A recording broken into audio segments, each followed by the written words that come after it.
সিরিয়ায় কুর্দি গেরিলাদের অস্ত্র সমাপনে অস্বীকৃতি জানালে কবর দেওয়া হবে বলছে এরদোগান। এদিকে ইসরায়েলে ফের হুতিদের ড্রোন ও ক্ষেপণাস্ত্র হামলা। জানিয়ে দিব নিহত ৫ ফিলিস্তিনি সাংবাদিককে জঙ্গি দাবি ইসরায়েলের। সর্বশেষে জানিয়ে দিব ইসরায়েল কি বিশ্বে একঘরে হয়ে যাওয়ার বিষয়টি স্বীকার করে জানাবো বিস্তারিত। সিরিয়ায় কুর্দি গেরিলা অস্ত্র সমাপনে অস্বীকৃতি জানালে কবর দেওয়া হবে বলছে এরদোগান। তুরস্কের প্রেসিডেন্ট রেসেপ তাইয়েপ এরদোগান হুঁশিয়ারি উচ্চারণ করে বলেছেন, তথাকথিত সিরিয়ান ডেমোক্রেটিক ফোর্সেস বা এসপিডিএফ একটি মার্কিন সমর্থিত কুর্দি নেতৃত্বাধীন জঙ্গি গোষ্ঠী। যদি তারা অস্ত্র জমা না দেয় তবে তাদের কবর দেওয়া হবে। গতকাল পার্লামেন্টে ক্ষমতাসীন একে পার্টির আইন প্রণেতাদের উদ্দেশ্যে দেওয়া বক্তব্য দেয় এরদোগান এসব কথা বলেছেন। তিনি বলেছেন, সিরিয়ার প্রেসিডেন্ট বাশার আল আসাদের সরকার ক্ষমতাচ্যুত হওয়ার পর উত্তর সিরিয়ায় অবস্থিত কুর্দি জঙ্গিদের আরব দেশটির ভবিষ্যতের কোনো স্থান নেই। তুরস্কের প্রেসিডেন্ট আরও বলেছেন, বিচ্ছিন্নতাবাদী খুনিরা হয় তাদের অস্ত্র সমর্পণ করবে, না হয় তাদের অস্ত্রসহ সিরিয়ার মাটিতে কবর দেওয়া হবে।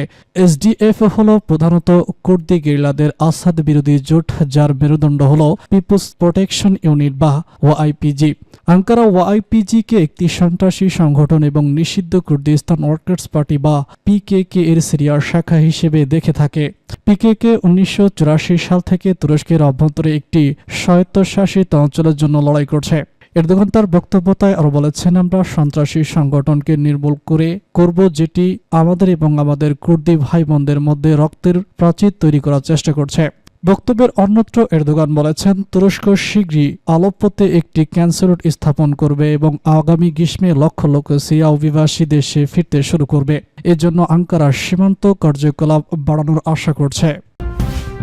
ইসরায়েলে ফের হুতিদের ড্রোন ও ক্ষেপণাস্ত্র হামলা। ইসরায়েলে আবারও বড় ধরনের হামলা চালিয়েছে ইয়েমেনের হুতি বিদ্রোহীরা।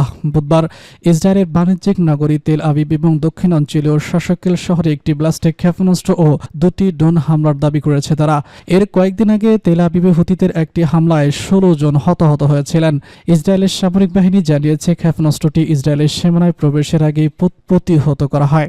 একটি ড্রোন খোলা জায়গায় পড়েছে বলে জানা গেছে। হামলার সময় গাজা উপত্যকায় নিকটবর্তী দক্ষিণাঞ্চলে সতর্কবার্তা সাইরেন বেজে ওঠে। হুতি সামরিক বাহিনীর বিবৃতিতে বলা হয়েছে, ইয়েমেনি সশস্ত্র বাহিনীর ড্রোন ইউনিট 2টি সামরিক অভিযান চালিয়েছে, যার লক্ষ্য ছিল তেল আবিব এবং আশকেলন।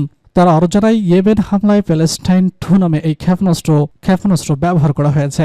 ইসরায়েলের প্রধানমন্ত্রী বেনিয়ামিন নেতানিয়াহুর হুমকির বিষয়ে বলেন, আমরা হুতিদের বিরুদ্ধে শক্তি, সংকল্প এবং বুদ্ধিমত্তার সঙ্গে ব্যবস্থা নেব। সম্প্রতি মাসগুলোতে ইসরায়েলের বিরুদ্ধে একাধিক ক্ষেপণাস্ত্র ড্রোন হামলা চালিয়েছে হুতিরা। ইসরায়েল অধিকাংশ হামলা প্রতিহত করার দাবি করলেও কয়েকটি হামলায় হতাহতের ঘটনা ঘটেছে। গত জুলাই মাসে একটি ড্রোন হামলায় তেল আবিবে একটি ইসরায়েলি নাগরিক নিহত হন। অন্যদিকে হুতি লোহিত সাগর এবং অ্যাডন উপসাগরে নিয়মিতভাবে জাহাজ লক্ষ্য করে হামলা চালিয়ে যাচ্ছে। এর জবাবে পাল্টা আঘাত এনেছে যুক্তরাষ্ট্র এবং যুক্তরাজ্যের বাহিনী। বুধবার হামলার ঘটনায় এখনও কোনো হতাহতের খবর পাওয়া যায়নি বলে জানিয়েছে ইসরায়েলের জরুরি সেবা বিভাগ। তবে পরিস্থিতি নিয়ে সতর্ক করেছে দেশটির নিরাপত্তা বাহিনী। নিহত 5 ফিলিস্তিনি সাংবাদিককে জঙ্গি দাবি ইসরায়েলের। ফিলিস্তিনের অবরুদ্ধ গাজা উপত্যকার মধ্য অঞ্চলে বৃহস্পতিবার ভোরের দিকে ইসরায়েলি বিমান হামলায় 5 ফিলিস্তিনি সাংবাদিক নিহত হয়েছেন। এই সাংবাদিকরা আল কুদস টুডে চ্যানেলের কর্মী ছিলেন। ইসরায়েলি সেনারা নিহতের জঙ্গি সদস্য হিসেবে চিহ্নিত করেছে, তবে এই দাবির পক্ষে কোনো প্রমাণ দেয়নি তারা। কাতার ভিত্তিক গণমাধ্যম আল জাজিরা এক প্রতিবেদনে সব তথ্য জানায়। নিহত সাংবাদিকরা একটি ব্রডকাস্ট ভ্যানে ছিলেন, যেটি লক্ষ্য করে বিমান হামলা চালানো হয়। হামলার সময় গাড়ির গায়ে স্পষ্টভাবে প্রেস এবং গণমাধ্যম লেখা ছিল। ইসরায়েলি সেনারা এই হামলাটি নিশ্চিত করে দাবি করেছে, তারা ফিলিস্তিনের ইসলামী জিহাদ সংগঠনের একটি জঙ্গি সেল লক্ষ্য করে হামলা চালিয়েছে, তবে এর পক্ষ থেকে কোনো প্রমাণ বা উপস্থাপন করতে পারেনি। নিহত ফিলিস্তিনি সাংবাদিকদের মধ্যে ছিলেন ফাদি হাসোনা, ইব্রাহিম আল শেখ আলী, মোহাম্মদ আল হায়াত এবং ফাইসাল আবু আল কুদান। নিহত আইমান আল সাদের স্ত্রী আল আউদা হাসপাতালের সামনে তার প্রথম সন্তানের জন্য অপেক্ষা করেছিলেন যখন এই হামলা হয়। হামলার সময় অপর সাংবাদিকরা ভ্যানের ভিতরে ঘুমাচ্ছিলেন।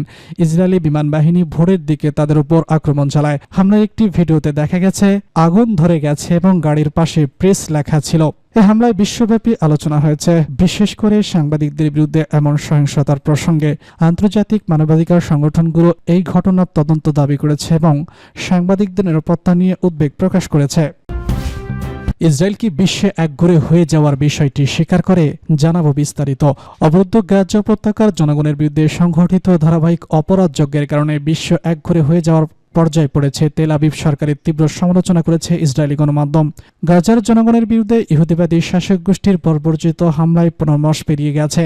গাজা উপত্যকায় ফিলিস্তিনি স্বাস্থ্য মন্ত্রণালয়ের সর্বশেষ পরিসংখ্যান জানিয়েছে যে এই উপত্যকায় ইসরায়েলি শাসক গোষ্ঠীর পার্শ্ববিক আগ্রাসনে শহীদদের সংখ্যা 45,331 জন এবং আহতের সংখ্যা 1,07,803 জনে পৌঁছেছে। এছাড়া ফিলিস্তিনের বিজনেস অ্যাসোসিয়েশন এক বিবৃতিতে জানিয়েছে যে 2023 সালের 7 অক্টোবর থেকে গাজার যুদ্ধ হওয়ার শুরুর পর থেকে জর্ডান নদীর পশ্চিম তীর থেকে ইহুদিবাদী ইসরায়েলি বাহিনী 11,200 ফিলিস্তিনিকে আটক করেছে। এদিকে গাজা উপত্যকা এখনও সব দিক দিয়ে অবরোধের মধ্যে রয়েছে এবং ইহুদিবাদী শাসক গোষ্ঠী বিধ্বস্ত গাজায় কোনো মানবিক সাহায্য পাঠানোর অনুমতি দিচ্ছে না। ফলে সেখানে ক্ষুধা ও বিভিন্ন রোগ ব্যাধি ছড়িয়ে পড়ছে এবং মানুষ মৃত্যুর সঙ্গে লড়াই করছে। এদিকে আন্তর্জাতিক পর্যায়ে ইহুদিবাদী ইসরায়েলের ধারাবাহিক অপরাধযজ্ঞের বিরুদ্ধে নানা পদক্ষেপ নেওয়া হচ্ছে। বিশ্বের বিভিন্ন দেশে ইসরায়েলের পাশবিক হত্যাকাণ্ডের বিরুদ্ধে ক্ষোভ প্রকাশ করেছে এবং এখনও এসব ক্ষোভ চলছে। এছাড়া কিছু দেশ ইহুদিবাদী শাসকদের বিরুদ্ধে আইন পাশ করেছে এবং কিছু ইউরোপীয় দেশ হেগে আন্তর্জাতিক অপরাধ আদালতের পর্যবেক্ষণের প্রতি সমর্থন জানিয়েছে। সম্প্রতি আয়ারল্যান্ডের পররাষ্ট্রমন্ত্রী ঘোষণা করেছে যে দেশটির সরকার ইহুদিবাদী ইসরায়েলের বিরুদ্ধে আন্তর্জাতিক বিচার আদালতে দক্ষিণ আফ্রিকার দায়ের করা মামলার যোগ দিতে সম্মত হয়েছে। অন্যদিকে যদিও জাতিসংঘ নিরাপত্তা পরিষদ ইহুদিবাদী শাসক গোষ্ঠীর বিরুদ্ধে কোনো পদক্ষেপ নিতে বা যুক্তরাষ্ট্র ইউরোপীয় দেশগুলোর ভেটো ব্যবহার কারণে সরকার অপরাধ বন্ধ করতে ব্যর্থ হয়েছে, জাতিসংঘের অন্যান্য সংস্থাগুলো ইসরায়েলের বিরুদ্ধে কিছু ব্যবস্থা নিয়েছে। যেমন জাতিসংঘের সাধারণ পরিষদ এ পর্যন্ত কয়েকবার ইসরায়েলের বিরুদ্ধে প্রস্তাব পাশ করেছে এবং গাজায় ইসরায়েলি বাহিনীর পাশবিক হামলার নিন্দা জানিয়েছে।